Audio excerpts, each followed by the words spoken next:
Let's get started. Story number 1. I used to work the night shift at a 24-hour printing facility just outside of Richmond, Virginia. It wasn't glamorous.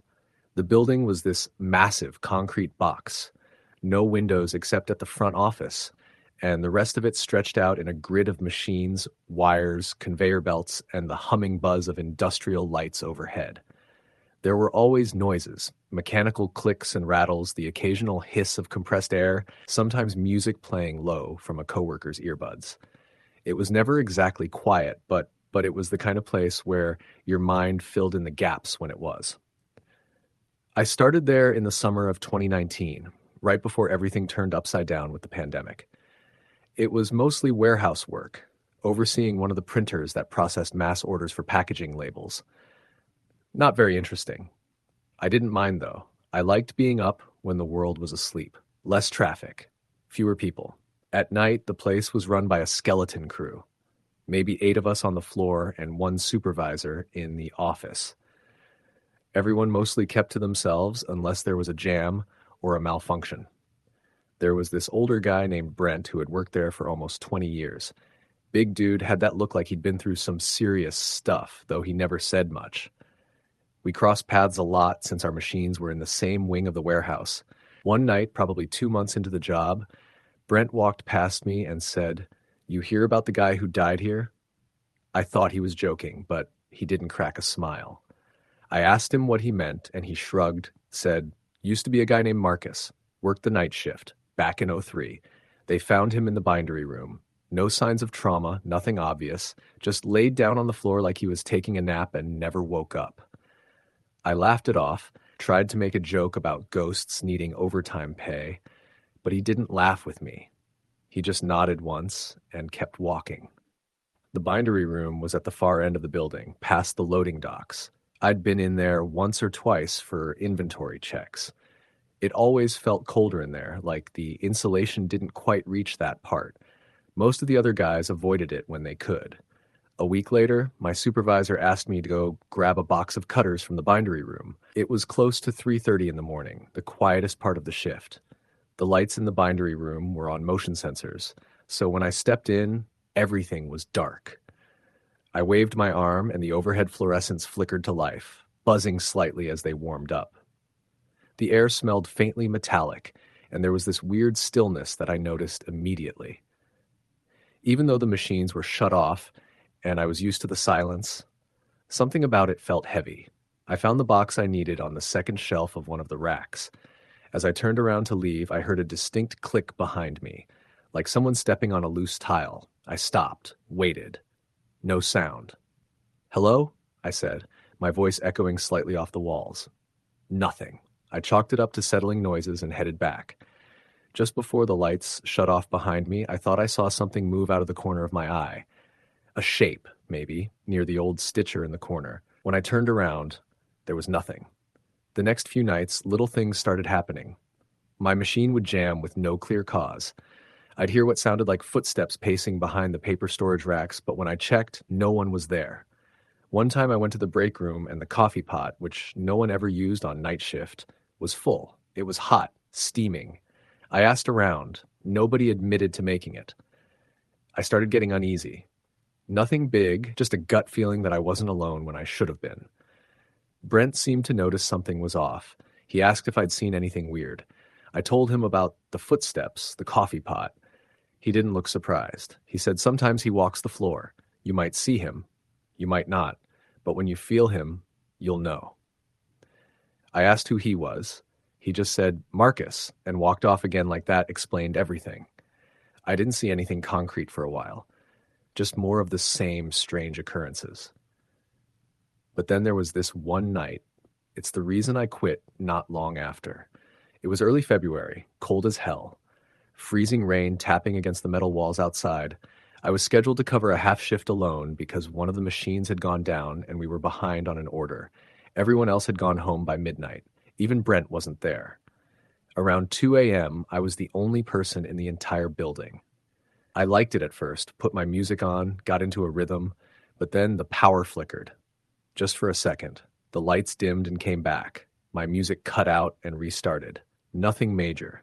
until I noticed something strange on the floor.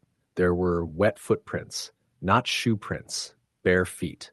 They were leading away from the water fountain and down the main aisle toward the bindery room.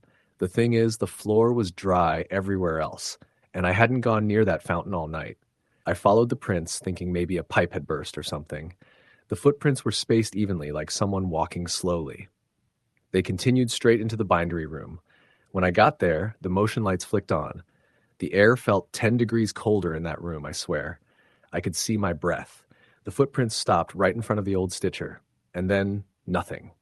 I looked around. No one. Just silence. Until I heard the breathing. It was so faint at first I thought I imagined it, like the slow exhale of someone asleep. But it got louder. I backed away slowly, my flashlight shaking in my hand. The sound seemed to follow me, even as I left the room. I turned off the lights behind me and sprinted back to my station, locking the door behind me, even though it was just a maintenance office with a window that wouldn't keep anything out. I sat there, heart racing, until my shift ended. After that night, it escalated. Every time I was near the bindery room, I felt it, that pressure, like the air was thicker. Lights would flicker as I walked by. Sometimes I'd find boxes knocked over in patterns like they'd been moved intentionally. Once, I came in and found the name Marcus scratched into the dust on my workstation table. It hadn't been there the night before. I confronted the supervisor, asked if he knew anything about what happened to Marcus. At first, he deflected, said it was before his time. But I pressed. Eventually, he admitted that Marcus had been found in the bindery room, lying perfectly flat on the floor. No injuries, no signs of a struggle. The cameras had glitched that night, cut out for exactly 4 minutes, during which, apparently, Marcus died. They said it was a heart attack, but he was 29, no known conditions. I went home that night and couldn't sleep. I kept hearing those faint breathing sounds in my head, or echoing every time I closed my eyes. I started bringing a small cross with me. I'm not even religious, but it made me feel better for a while until my final night. It was a Friday. I remember because I had plans to drive to Charlotte the next morning to visit my sister. I was finishing up late, around 4 a.m., when I realized I had left my phone charging in the break room. I went back to get it, cutting through the corridor that passed by the bindery room. As I walked past the door, I heard a whisper. It said my name. Not loud, not urgent, just calm, like someone saying it right into my ear. I froze. The door to the bindery room was open. It was never open. Not at that hour. Not unless someone was inside. I peeked in, trying to summon courage I didn't feel. The lights were off, but something moved in there. I swear on my life. I saw a figure, just for a second, standing by the old stitcher, barefoot, head tilted slightly. He was staring right at me. Only I couldn't see his face. It was like smudged, blurred out, like a camera trying to focus but never quite getting there. I didn't breathe, didn't move. He raised a hand, slowly, deliberately, and pointed at me. That was enough. I turned and ran. I don't remember reaching the parking lot. I don't even remember grabbing my keys. All I know is I was in my car, drenched in sweat, trying to steady my hands enough to turn the ignition. I quit that weekend. Never went back. A couple of weeks later, I got a text from a guy I used to work with. He said one of the night shift guys, young guy, barely 23, collapsed during his rounds. Right there, in the bindery room, same spot, no cause of death. They shut down the facility 6 months later, cited budget cuts. But I don't think that's the real reason. Sometimes when I drive by that area, I swear I still feel it, like something watching, waiting. Story the end. Story number 2.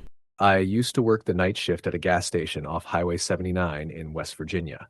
It was one of those lonely stretches of road that didn't see much traffic past 10 p.m. unless there was a long-haul trucker or a couple of locals looking to fill up and grab some snacks. I worked there for almost 4 years, usually alone from 11 p.m. to 7 a.m. It wasn't exactly the dream job, but it paid my bills, and I had time during the day to help my dad with his auto shop. The station sat by itself, tucked in between a closed-down diner and a set of woods that stretched for miles. It was old, mostly metal and concrete, and always cold, even in the summer. At night, the overhead lights flickered more than they should have, and the security cameras were about a decade behind modern tech. We had an emergency button under the counter and a steel bat near the register. But in my time there, the worst I dealt with was a drunk guy threatening to pee in the chip aisle. My manager, Rita, always said the night shift was cursed. She was half joking, half drunk most of the time, but she swore people saw weird things around 3 or 4 in the morning. She said it got worse in the fall, especially around mid-October. The locals called it the thin time, whatever that meant. I didn't pay much attention. I was too busy drinking coffee and trying to stay awake. It started on a Thursday night. I remember because there was a Steelers game on, and I had the radio playing in the back while I mopped the floors. Around 2:30 a.m., a truck pulled up. It was an old blue Ford. Looked like it hadn't been washed in years. The engine idled for a long time before the driver finally stepped out. He was tall, thin, and pale, wearing a heavy coat even though it was still warm out. His eyes were off, cloudy, almost gray. I couldn't tell if he was blind or just sick. He didn't say anything when he came in, just walked straight to the back cooler and stood there staring at the glass door. I waited for him to grab something, but he didn't move. Just stood there with the cooler light glowing off his face. I asked him if he needed help, but he didn't answer. After a couple minutes, he turned around and walked out. Never bought anything. Never looked at me. Just climbed back into the truck and drove off. I went outside to get his plate number, just in case, but there was nothing there. The lot was empty. I didn't hear the engine start again. I didn't hear tires on the gravel, just gone. Like he vanished. I told myself maybe I was tired. Maybe he'd backed out quietly and I'd missed it. But the weird thing was the cooler door. The one he'd been standing in front of, it was wide open, and the inside was covered in condensation, like someone had been breathing on the glass for a long time. The next night, I kept thinking about that guy. Every time a car pulled up, I braced myself to see that old truck again. But it was mostly quiet. A few regulars, nothing strange. Around 3:15, the power flickered. It happened sometimes, especially when it rained. But it wasn't raining. No wind, no thunder, just everything going black for a second, then humming back to life. The cameras reset when that happened, so I checked the monitor behind the counter to make sure it was back online. That's when I saw it. Camera 4, facing the back aisle, showed a woman standing near the freezer section. She had long black hair, and her head was tilted to the side like her neck was broken. Her arms hung too low, like her shoulders had been dislocated. She was barefoot, and her hospital gown was stained. I blinked and looked up. Nobody there. I checked the aisle. Empty. I ran back to the monitor. Camera 4 was static now, just fuzzy gray and white lines. The other cameras were fine. I rewound the feed, but that part was gone, like the system had skipped right over it. I told myself I was seeing things. Maybe a glitch, maybe a reflection, but I couldn't shake the feeling I'd seen her before. Something about the way her head hung. It wasn't right. It was like she didn't have bones. That was the first time I considered quitting. But rent was due, and I didn't have other options. Over the next week, things got worse. It wasn't every night, but when it happened, it always hit around the same time, between 2:45 and 3:30. I'd hear tapping on the windows, even when no one was outside. The lights would dim, just in the back of the store, not the front. I started smelling things. Rotting meat, wet earth, something sour like blood and vinegar. One night, I was restocking the coffee station when the phone rang. Not my cell, the old landline we kept under the counter. It never rang unless Rita was calling. I picked it up and said hello. Silence. I waited, thinking it was a dropped call. Then I heard breathing. Slow, raspy, and close, like someone was just barely able to keep air moving through their throat. I said, "Who is this?" More breathing, then a whisper. "You left me." I dropped the phone. It clattered against the counter, and I backed away like it had burned me. When I picked it up again, the line was dead. No dial tone, just silence. I checked the caller ID. It said unknown with a string of zeros. That was when I stopped checking the back aisles during my shift. If something spilled or broke, I waited until sunrise. I kept every light on, even though Rita chewed me out for the energy bill. I thought I was losing my mind. Then a customer confirmed it wasn't just me. He came in around 4:10 a.m., young guy, maybe 25, drove a red Civic, said he was headed to Morgantown. He bought a soda, a pack of gum, and a pack of cigarettes. As I was ringing him up, he glanced toward the back and said, "Man, that's a creepy mannequin you got back there." I paused. "What mannequin?" He pointed. "Back there, near the freezer. The one in the hospital gown?" I looked. Nothing was there, just the coolers and the snack display. When I looked back at him, he was pale. His face had gone stiff. "She was just there," he said. "I saw her, right behind the chips." I told him it was probably a trick of the light. He nodded, but I could tell he didn't believe me. He didn't say another word, just grabbed his stuff and left. 2 days later, I found a note taped to the front door when I came in for my shift. It was handwritten on an index card. The words were crooked and shaky, like someone had scribbled them while trembling. "She's still in the woods. Don't let her follow you home." I stood there staring at it for a while. There were no fingerprints, no camera footage of anyone putting it there. I took it down and shoved it into my pocket. I didn't tell Rita. I didn't know what to say anymore. That night, I had the worst experience yet. It was just past 3 a.m. I was standing behind the counter, trying to keep my eyes open, when I heard the back door slam. We kept it locked. No one ever used it. It led into the trees and was mostly blocked by stacked boxes. I grabbed the bat and went to check. The door was wide open. Outside, the woods were completely dark. No wind, no sound, just thick trees and darkness. I slammed the door shut and locked it.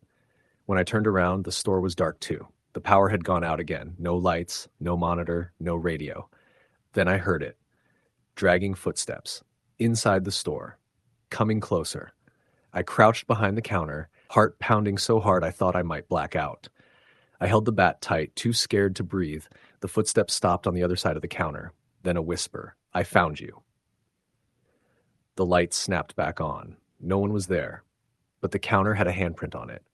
Long, thin fingers, wet, like someone had been soaked to the bone. I went to the bathroom and threw up. I seriously thought I was going to have a breakdown. I texted Rita and told her I was done. I couldn't do another night. She didn't reply. The next morning, when the day shift guy, Chris, showed up, I told him I quit. I didn't even wait for Rita to come in. I left my name tag and keys and drove straight home. That night, I had a dream. The kind that doesn't feel like a dream at all. I was in the woods behind the gas station, walking barefoot. It was foggy. Wet leaves stuck to my skin. I saw her up ahead. The woman in the hospital gown. Her back was turned, but she was humming, something soft and off-key. I tried to back away, but my legs wouldn't move. She turned around. Her face was wrong, stretched, like her mouth had been torn wider than it should be. Her eyes were black, not just the pupils, everything. Empty sockets filled with shadows. She said, "You work nights. That means you're mine." I woke up screaming. I moved out of town a few days later. Took a job with my cousin in Pittsburgh, day shifts only. I haven't worked nights since, but sometimes I still wake up at 3:15 a.m. drenched in sweat. Sometimes I still smell that rot. Sometimes in the corners of dark rooms, I think I see her watching me. I don't know who she is or what happened to her. Maybe she died out there in the woods. Maybe the hospital gown means she escaped from somewhere. Or maybe she's not a person at all. Just something that waits in the dark for people who stay up too late and look too long. All I know is this: if you ever find yourself alone on the night shift and you hear footsteps when no one's there, don't go looking. Don't check the cameras. Don't answer the phone. And whatever you do, don't open the back door. Story the end. Story number 3.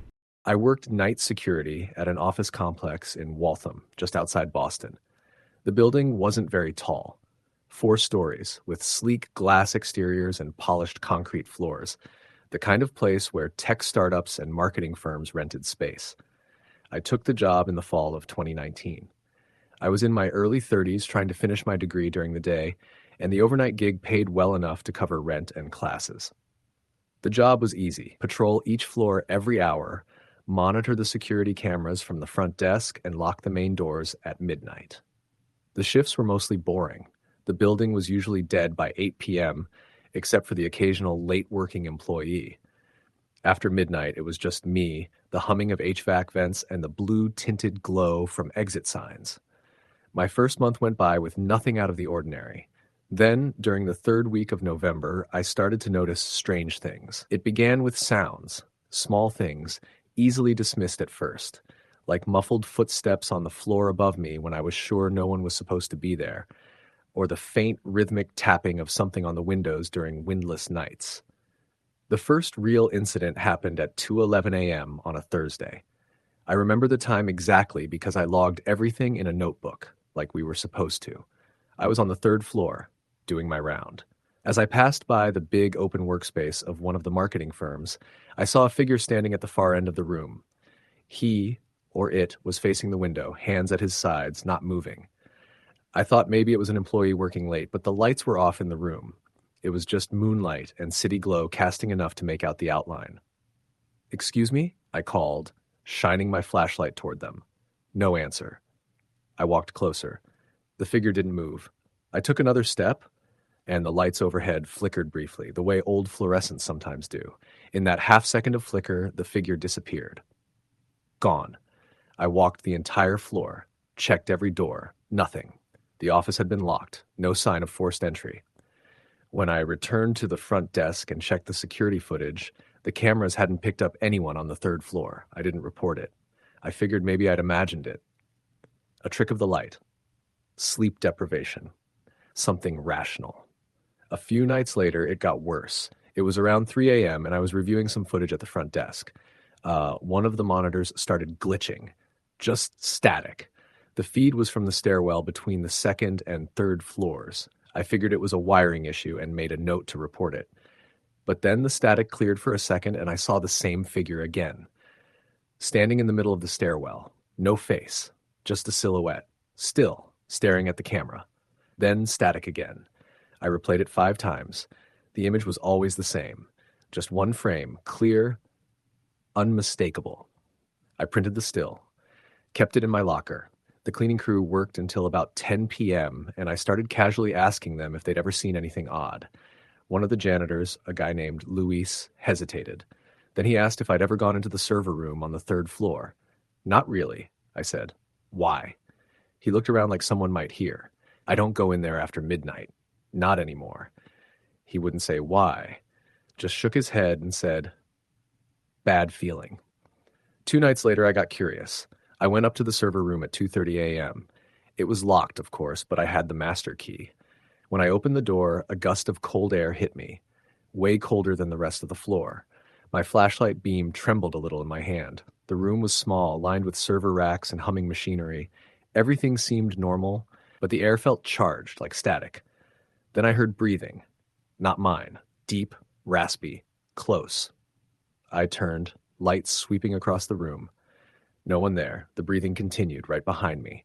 I backed out of the room and slammed the door shut. Didn't look back. Back at the desk, I checked the logs.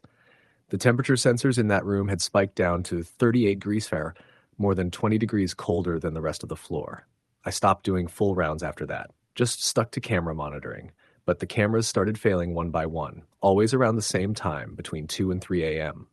The static would come, then flicker back on, and something would always be different. Chairs moved, office doors open when they'd been shut, and sometimes when the cameras flicked back, I'd catch a glimpse of that figure. Always just one frame, always facing the camera. I finally brought it up to the building manager, Scott. He was a no-nonsense guy in his 40s. I didn't mention ghosts or anything, just said I'd seen someone on the cameras. He looked uncomfortable. "Yeah," he said finally. "We've had reports before." "What kind of reports?" He sighed. "Before you started, a guy named Darren worked nights here, only lasted 3 months. Said he kept seeing things, started talking about voices, shadows, people standing in corners. He quit after he passed out in the stairwell one night. Said something pushed him. I asked if anyone ever looked into it. He shrugged. What do you want me to do? Call the Ghostbusters?" It was a joke, but he looked pale. I kept the job because I needed the money. But I started dreading the 2 to 4 a.m. window. Something happened every night during that stretch. Lights flickering, cameras failing, doors shutting by themselves. Then came the night I almost didn't leave. It was early December. Snow had just started falling outside. Everything was quiet, eerily quiet. Around 2:05 a.m., I heard footsteps on the floor above. I checked the cameras. Static. Every feed from the third floor was down.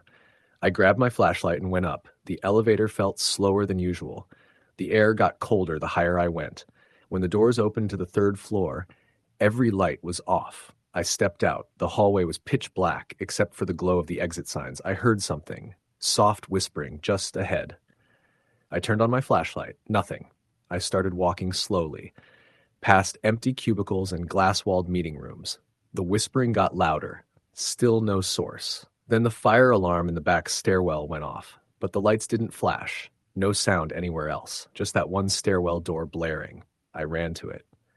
As I opened the door, everything went silent again. The stairwell was empty. I started to back away, but then I saw it. At the bottom of the stairs, several flights down, something crawled into view. Not walked, crawled.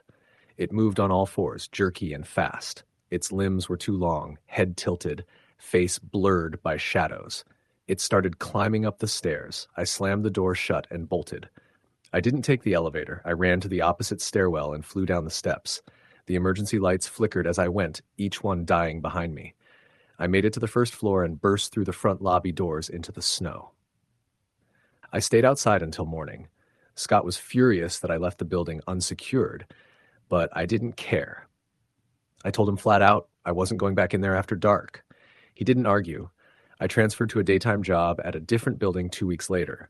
The last time I checked in with Luis, he said the overnight guy who replaced me quit after 2 weeks. Wouldn't say why. Just left in the middle of his shift and never came back. I still have that printed still image from the security footage, the one where the figure stands in the stairwell. I keep it in a drawer at home. Every once in a while I take it out, and sometimes I swear it looks closer than before. Story the end. Story number 4. I worked security at a large corporate office park in Maryland, one of those sprawling complexes with multiple buildings, parking decks, courtyards, and long glass hallways that made it look more like a university campus than a workplace. It had been built in the early 2000s, modern and clean, with motion sensor lights, automated locks, and a high-tech security system. My job was simple. Monitor the cameras, do a full sweep every couple of hours, and make sure no one unauthorized was on the premises after hours. Most nights were dead. After 9 p.m., everyone was gone. The office workers, the cleaning crews, the maintenance guys, they all cleared out. I worked the graveyard shift alone, 11 p.m. to 7 a.m., and the stillness eventually became routine. There were long stretches where I wouldn't speak to another person for 8 hours. I kept myself entertained with a radio and sometimes a book. But I took the job seriously. The company paid well and didn't ask many questions. I liked that. There was one building, Building 4, that I didn't like much. It was on the farthest end of the property, 3 stories tall, with lots of glass walls and reflective surfaces that made it feel cold and uninviting. Something about it always gave me the creeps. The motion sensor lights didn't always work right in there, and the cameras inside Building 4 had more static than the others. It wasn't unusual for the monitors to flash black for a second or two before kicking back in. I figured it was wiring or interference from the HVAC system. Whatever it was, I always made my rounds in that building quickly.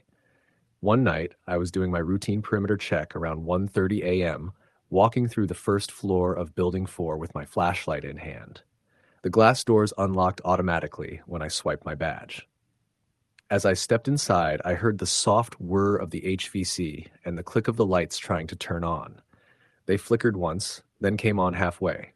Only the overheads near the elevators lit up, leaving the far ends of the hallway in shadow.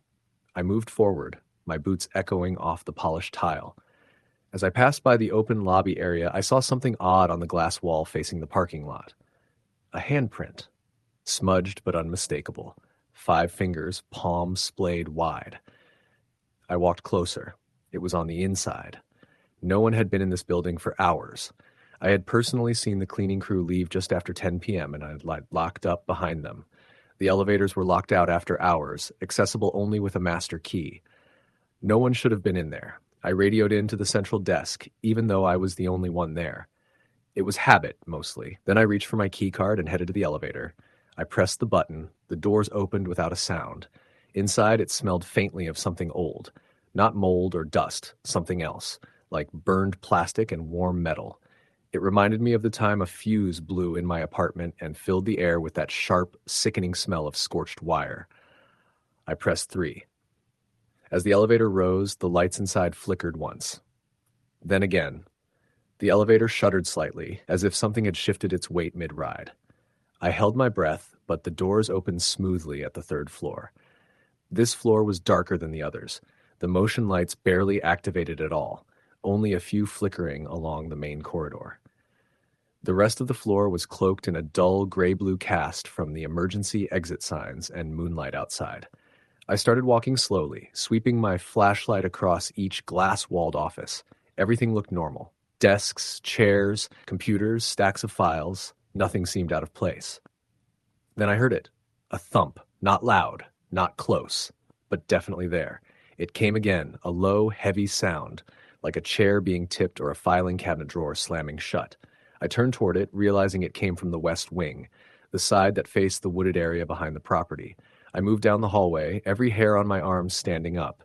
The air felt heavier here, colder somehow. The kind of cold that made your breath tight in your chest. My flashlight dimmed slightly, then stabilized. I checked the battery. Full. At the end of the hall was a meeting room. Long table, 12 chairs, a projector mounted to the ceiling. One of the chairs was tipped over, flat on the floor. I hadn't been here since the start of my shift, but I was sure that chair hadn't been on the floor when I passed by earlier. I stepped inside and set the chair upright, more out of reflex than anything. As I turned to leave, I caught a glimpse of movement in the glass reflection across from me. A figure. Not right behind me, but down the hall. I spun around. Nothing. The hallway was empty, the lights dim and flickering at the far end. I stayed still for a moment, listening. The HVAC kicked on. A faint hissing sound filled the corridor, but nothing else. I walked back toward the elevator, moving a little faster this time. As I reached the central lobby of the 3rd floor, I noticed something that hadn't been there before. All the framed portraits along the wall, photos of the company's founders, executives, whatever, were crooked, not slightly.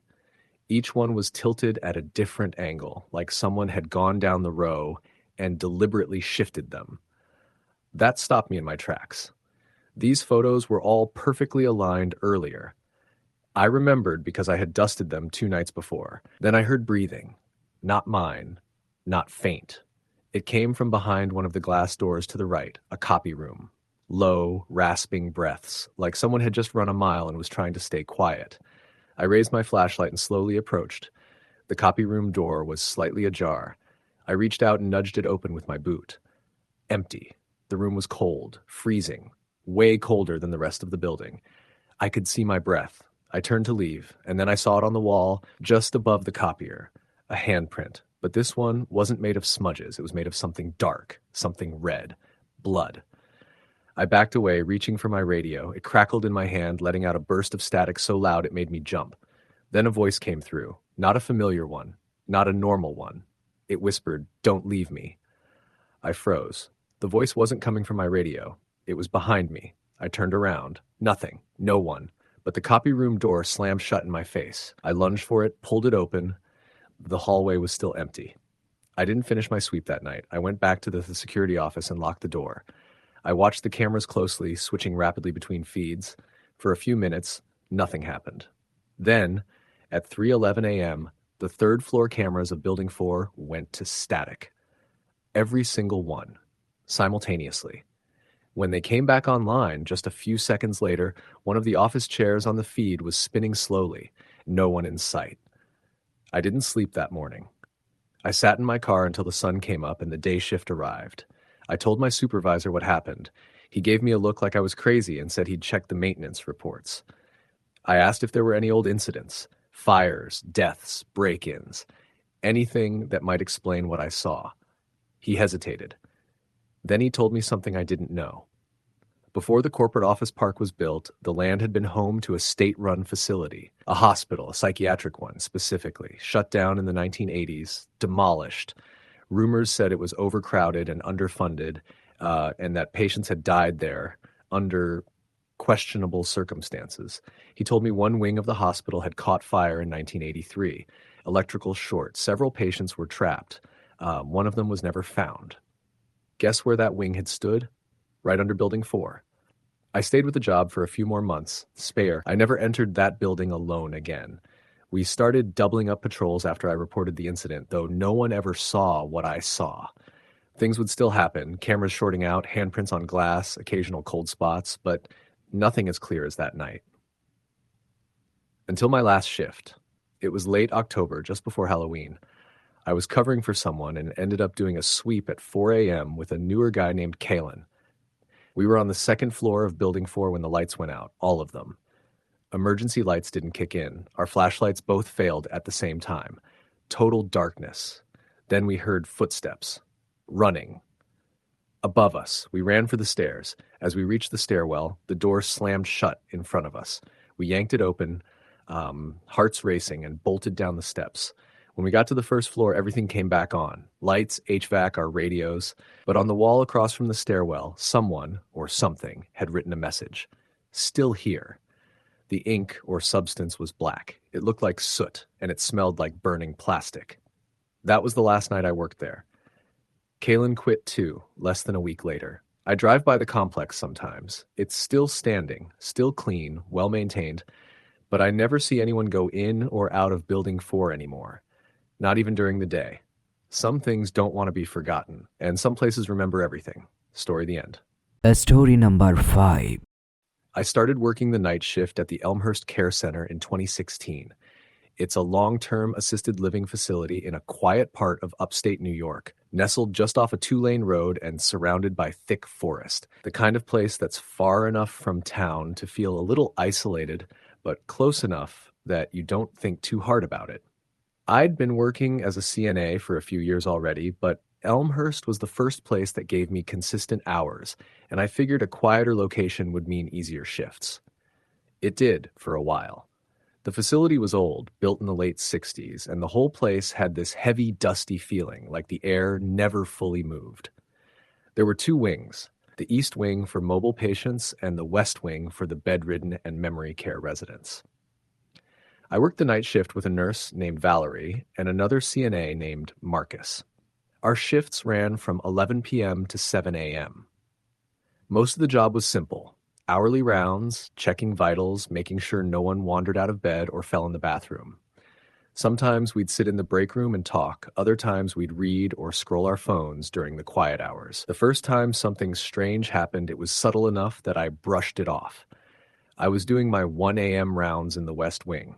Most of the residents there were nonverbal or in late stages of dementia. I'd just finished checking on Mrs. Halverson, an old woman with a collapsed trachea who communicated only by squeezing your hand, when I noticed her room felt colder than usual. I adjusted the thermostat on the wall, but it was already set to 72. As I walked out into the hall, I heard humming, a woman's voice. Soft, tuneless. It sounded like a lullaby, maybe something wordless, just a series of slow notes. I assumed it was one of the residents down the hall. Sometimes they'd hum to themselves, especially the memory care patients. But when I checked each room, they were all asleep. All but one, room 116, which had been unoccupied for a week since Mr. Delacroix passed away. The light under the door was on. I knocked, expecting maybe someone had gotten confused and wandered in, but there was no answer. I opened the door. The room was empty. Bed made, TV off, no one inside. The humming had stopped. I stood there for a moment, trying to rationalize it. Maybe the sound had come from another room and just bounced off the walls strangely. Old buildings do that sometimes. I turned the light off and pulled the door shut. As I walked away, I heard the click of the light switch being flipped back on. I turned around. The room was lit again. I didn't go back in. I just told myself the switch might be faulty. Maybe it got stuck. I made a note of it for maintenance and finished my rounds. A few nights later, Marcus brought up something odd. "You ever feel like someone's watching you in the West Hall?" he asked during our 3 a.m. break. "Like behind the med carts? I swear, sometimes I catch something out of the corner of my eye, but there's never anything there." I looked at Valerie. She raised an eyebrow and nodded. "Room 116? Marcus nodded slowly. "I swear I saw someone sitting on the edge of the bed," he said. "Just a shape, like a woman in white, but when I opened the door, no one was inside. The bed was still made." We didn't talk about it much after that. There's a weird unspoken rule in healthcare. especially in night shift work. You don't dwell too long on the creepy stuff. You chalk it up to fatigue, to imagination. But things started escalating. It was always the West Wing, always between 1 and 4 a.m. Valerie said she kept hearing someone walking in the hallway even when all the residents were asleep and accounted for. She described the sound like bare feet slapping against the tile, soft, rhythmic, too slow to be someone rushing to the bathroom. One night, she swore she saw someone standing in the hallway mirror outside the break room. Not herself. Not Marcus or me. She said the figure was tall and thin with long black hair that covered its face. When she turned around, there was no one there. When she looked back in the mirror, it was empty. We tried to laugh it off, said maybe it was stress or working too many doubles. But then the patients started noticing it too. A woman named Ethel, bedridden, almost completely nonverbal, started panicking during the night. She couldn't form sentences, but she kept pointing to the ceiling and crying. When I asked her what was wrong, she just muttered, "Lady, lady up, black hair," over and over. Another patient, Gerald, told me he saw a nurse in his room at night. He said she stood in the corner and didn't speak, just stared at him. When I asked what she looked like, he said, "She's wrong. Her mouth don't move right." One night, I was restocking the linen closet at the end of the west hallway. It was about 2:45 a.m. I was alone. The hallway was dead silent. I closed the closet door and turned to walk back, and that's when I heard it. Heavy breathing. Right behind me. It wasn't like someone out of breath. It was slow, wheezing, like someone with fluid in their lungs. I froze. The air around me dropped about 10 degrees. I'm not exaggerating. It felt like stepping into a freezer. I turned around, but there was no one there. I walked back to the nurse's station as quickly as I could without breaking into a full sprint. That night, when I checked the security camera feeds, I noticed something strange. We had one camera at the end of each hallway and another inside the small rec room that separated the wings. Around 3:12 a.m., the hallway feed to the west wing cut to static for exactly 13 seconds. When it came back on, there was a shape moving just out of frame, pale, blurred, like a figure passing in front of the lens too fast to capture. It wasn't one of us. We were all at the station, and none of the patients were mobile enough to move like that.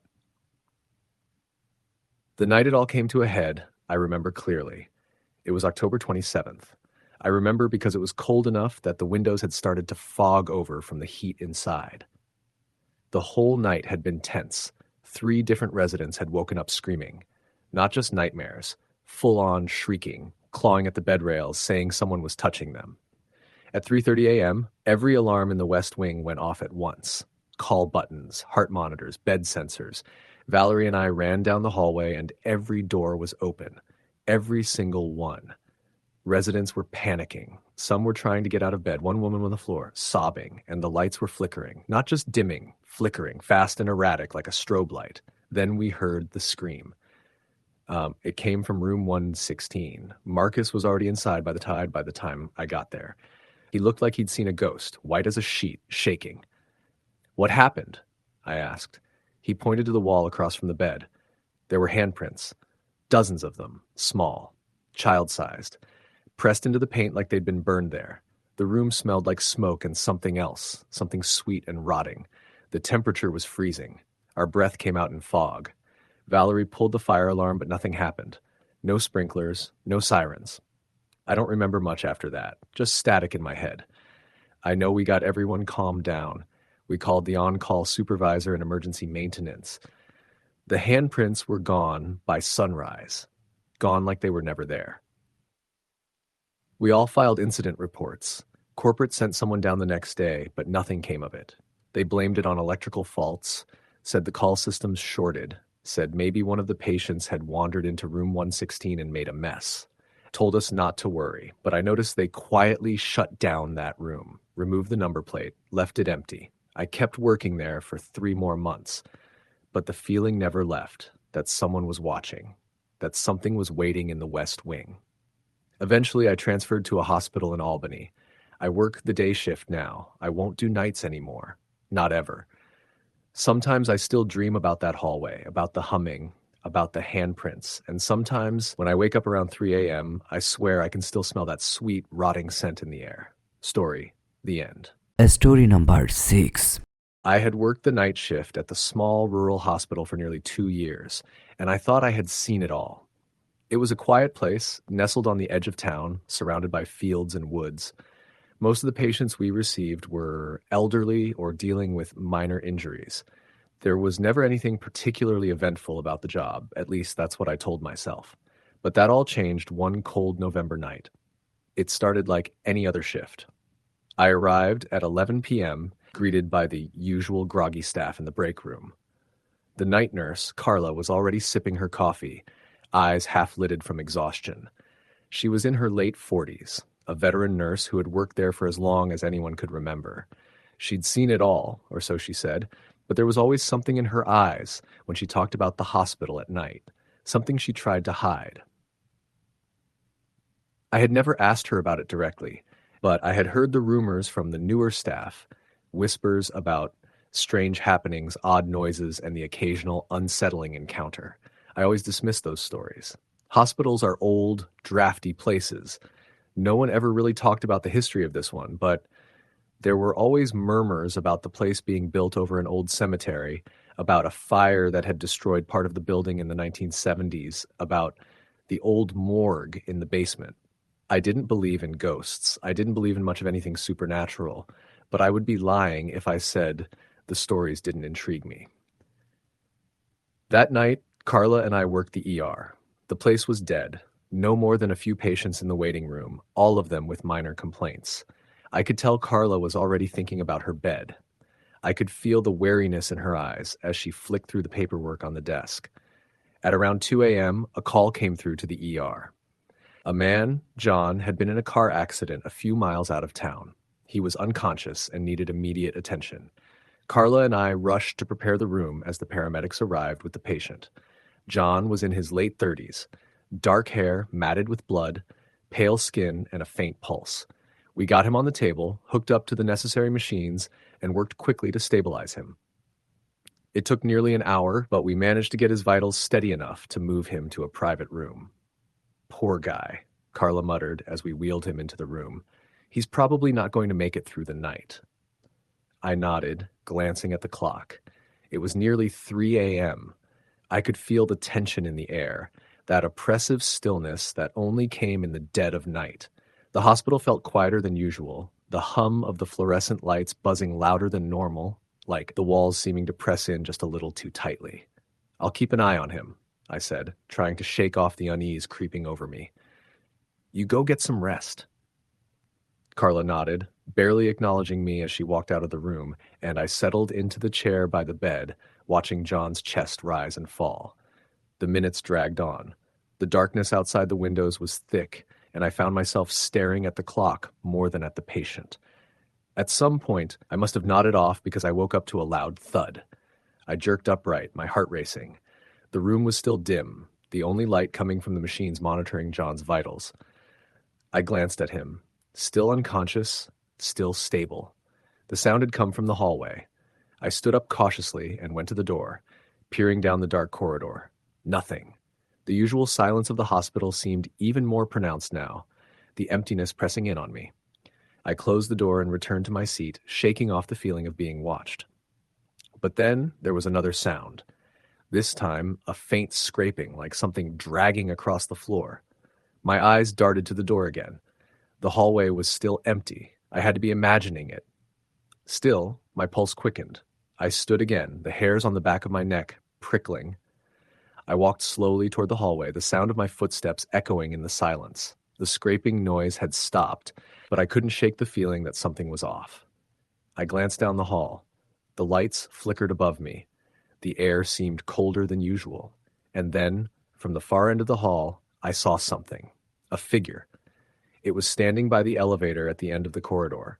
It was a woman, dressed in a hospital gown, her hair long and unkempt, her face obscured by shadows. I froze, staring at her. The figure didn't move. It just stood there, staring back at me. I couldn't explain why, but a chill washed over me. Something about the way she stood there, motionless, unnerved me in a way I couldn't put into words. I was about to call out, but then the lights flickered again. When they came back on, she was gone. My heart was racing. I stepped forward cautiously, reaching for my radio, but as I did, I heard another noise, a soft tapping coming from the room I had just left. I rushed back to the room. John was still unconscious. I glanced around, checking for any signs of what had caused the noise.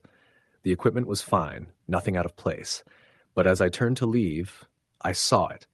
A handprint, small and faint, on the window of the room. The glass was cold, colder than I remembered it being just moments ago. I was shaken. My breath caught in my throat. I wiped the glass with my sleeve, but the handprint remained. I ran my fingers over it. It was there, undeniable. I couldn't explain it. I had to get out of that room. I left the door open and walked quickly back to the nurse's station. I felt like I needed to talk to someone, but who could I talk to? Carla was gone. Everyone else was busy, and I knew no one would believe me. I sat down at the station, trying to shake off the feeling of dread that had settled in my chest. But as I tried to focus on the paperwork in front of me, I heard it again. The tapping. Louder this time. It wasn't coming from the hallway. It was coming from the room. I couldn't just ignore it. I had to go back. I grabbed the flashlight from the desk and made my way down the corridor again. This time, I was prepared for something to be wrong. But what I found when I opened the door was not what I expected. John's bed was empty. His sheets were twisted and pulled away from the bed frame as if he had struggled out of them. The machines were silent. The room was cold, like it hadn't been used in hours. I rushed over to check his chart, but the name on it wasn't John's. It was a different name altogether, a name I didn't recognize. My mind was racing, heart pounding in my chest. I turned around, hoping to see someone, anyone. But the hall was empty, save for one figure. The woman standing at the end of the hall. She was still there, her back to me. She was wearing the same hospital gown, but now her hair was longer, darker. I tried to scream, but no sound came out. I wanted to run, but my feet felt like they were glued to the floor. I could feel her presence, even from that distance. The air had turned cold again, almost icy. My breath fogged in front of me. The woman slowly turned to face me, her eyes hollow, empty. She was closer now, standing right at the edge of the hallway. I could see her face, pale and gaunt, her skin stretched tight over her bones. She was smiling at me. I couldn't move. I couldn't breathe. I couldn't think. She took a step toward me, and then another. Before I could react, the lights flickered again. When they came back on, she was gone. I couldn't stay in that hospital anymore. I couldn't stay there, knowing what I had seen. I packed up my things and left that night, never looking back. I told myself it was just exhaustion, that I had been seeing things, but deep down I knew something had been in that hospital, something that shouldn't have been there. The hospital is still open. I heard it went through more renovations after I left. No one I know works there anymore, and I'm not sure I ever want to know what happened to the woman in the hallway. Story the end. Story number 7. I've always been a night owl. It's just how I've always been. When I was younger, I used to enjoy the quiet of the night, the stillness that settled over the world once the sun went down. Maybe that's why I ended up working the night shift at the convenience store downtown. It wasn't a glamorous job, but it paid the bills. And the hours, well, there was something about them that felt more manageable to me than the typical 9-to-5 grind. I started at the store a few months after I moved into town. It wasn't a bad place to work. Quiet, small, and in a fairly calm neighborhood. The regulars were friendly, mostly people just stopping by for late-night snacks or gas. And the store had a sort of nostalgic, almost old-fashioned feel to it. But there was one thing I wasn't expecting when I took the job. The strange things that started happening. It began slowly. At first, it was nothing more than a feeling of being watched. It was subtle. So subtle that I wasn't sure if it was just me being paranoid or if it was something more. I'd be behind the counter, doing my usual tasks, checking the register, stocking shelves, cleaning up, and I'd have this overwhelming sense that someone was standing just behind me. When I'd turn around, no one would be there. But the feeling didn't go away. If anything, it grew stronger. One night, about a week into the job, I was working alone. It was a slow night. Only a handful of customers had come in, and most of them were just grabbing some gas or a soda before heading home. I had just finished stocking the last of the chips and decided to take a break by the counter. It was a little before 3 a.m., and the store was quiet. Too quiet. I heard the door chime, the bell ringing as it opened. I looked up, expecting a customer, but there was no one there. I froze for a moment, staring at the door. It was wide open, but the parking lot outside was empty. No cars, no pedestrians, just the stillness of the night. I stood there for a moment, trying to convince myself that maybe I hadn't heard the door right, maybe it had been the wind. But then I heard it again. The door creaked open. I took a deep breath and walked over to check it, but when I reached the door, it was closed. I shook my head, laughing a little at myself. "It's just the wind," I muttered under my breath. But I knew deep down that there was something off about the whole situation. The air in the store felt colder all of a sudden, and I had the distinct feeling that I wasn't alone. The next few nights, the strange occurrences continued. Small things. A flickering light here and there, a door creaking when no one was near it, a faint noise in the back room like someone shuffling around. I convinced myself that I was just imagining it. After all, it was late, and I was alone in a small, dark store. The mind can play tricks on you when you're that tired. But then things took a darker turn. One night, around 2 a.m., I was walking down the aisle to restock some cans when I saw something that made my blood run cold. I was passing the back room when I saw a shadow. It wasn't the usual shape you'd see if someone was standing behind you. It wasn't even a person. It was more like a dark, shifting form, moving across the wall. I stopped dead in my tracks and stared at it, not sure if I was seeing things, but it was real. It was there. I reached for the light switch, and as soon as I flicked it on, the shadow disappeared. My heart was pounding in my chest, my breath coming in short gasps. I stood there for a few moments, trying to shake the feeling of dread that had settled over me. I tried to rationalize it, tell myself it was just my mind playing tricks. But deep down, I knew I had seen something. I walked into the back room to check it out, hoping that maybe it was just a trick of the light. But when I turned on the light back there, I saw something that made my stomach drop. The door to the freezer was wide open. Now, let me tell you, the freezer was always kept locked. It was a safety measure because the store wasn't supposed to let customers go back there. Only the employees had the key.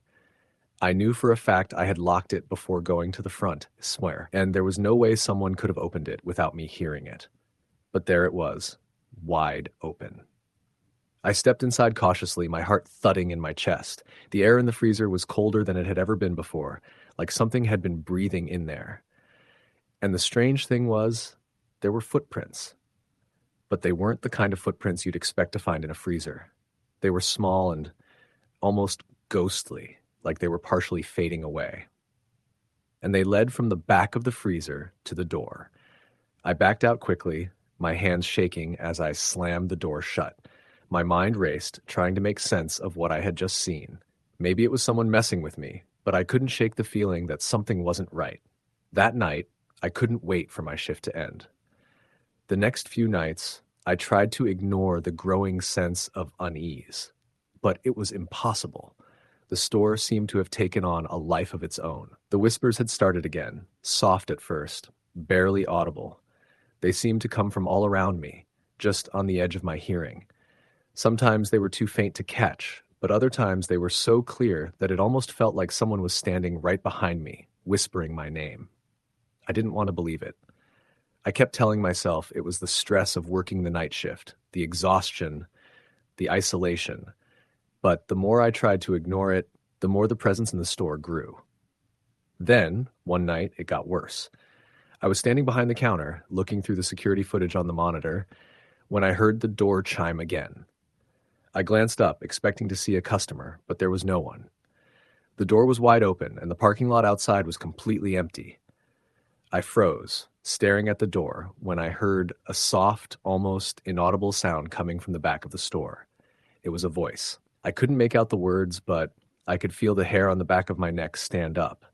The voice wasn't just in my head, it was real. I could hear it as clear as day. My heart skipped a beat as I walked slowly toward the back. The back room was silent. No one was there. The freezer door was closed, but the temperature had dropped again, colder than ever, and the sense of something being just beyond my reach hung in the air like a thick fog. And that's when I heard it. The unmistakable sound of footsteps behind me. I turned around quickly, but again, no one was there. At that moment, I knew I had to leave. I didn't care about the job. I didn't care about the paycheck. I was done. I grabbed my things and headed for the door, but as soon as I stepped outside, the cold air hit me. It was sharp, almost biting. But what made me freeze in place was the feeling that followed me out. It wasn't just the cold. It was the sense that something was with me, something I couldn't see. But that was right behind me, pressing close. I couldn't breathe. I had to get away. I never went back to that store. A few weeks later, I found out that the store had been closed down. They were selling it. I was glad to hear that it was gone, but I knew, deep down, that something had been there. Something was still there. The feeling of being watched, the whispers, the shadows, I couldn't forget them. Sometimes I wonder if I'll ever shake the memory of that place. The air in that store was heavy with something I couldn't explain. And no matter how much I try to forget, I can still feel that cold, that presence, just out of reach. Waiting. Story the end.